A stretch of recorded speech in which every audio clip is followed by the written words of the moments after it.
I started out in this profession in 1981 by working in an administrative capacity for a structural engineering firm, and I wasn't there very long when their marketer left, and they asked me if I would be interested in taking the marketing position, and that was it for me. I then stayed with that firm for 16 years and then left after 16 years. The firm had grown quite large at that point, and I went to a smaller structural engineering firm and did the same thing there. I took a 30-person firm, and when I left they were 90 people.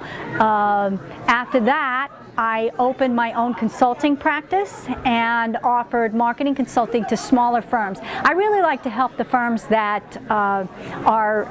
start their marketing efforts when they really don't know at all what to do. So that had been my specialty, and now I am doing a little teaching. I also offered training through webinars. So that's been my experience in this industry.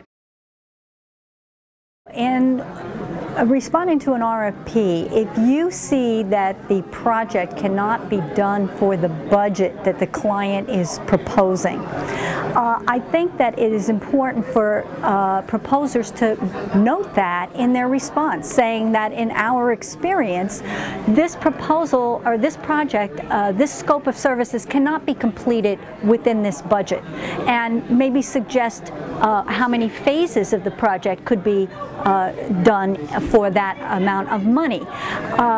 Because no matter what, going after a project knowing that the budget is insufficient and assuming that you will just go for add-ons after you've exceeded the budget is really a bad approach. If you don't come in on the budget that you say you will, you won't get any more work from a client. You maybe will win that project, but you won't get any more work in the future because you can't stick to the budget that you have proposed. So my advice to anyone putting a proposal together is, if you know the budget is unrealistic, don't just put your RFP in with an unrealistic fee also. Indicate in your remarks, either in your cover letter or in some additional area or in the fee portion of the proposal, what you believe the proper budget should be for a project of the scope and sizes advertised.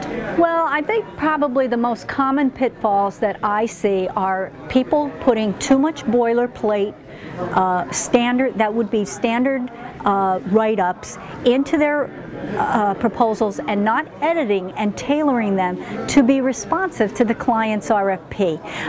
In fact, in speaking with one of the reviewers of the proposal, they said, I got 2 proposals from the same firm for 2 different projects, and I could see that they didn't change a single word from one proposal to the other. Now, you may not realize that the reviewers see that, but they absolutely do. So if you're just putting in boilerplate and not editing it, you're doing yourself a disservice and you're wasting your time and your money. And my advice is, if you don't have enough time to tailor the proposals, you're working on too many.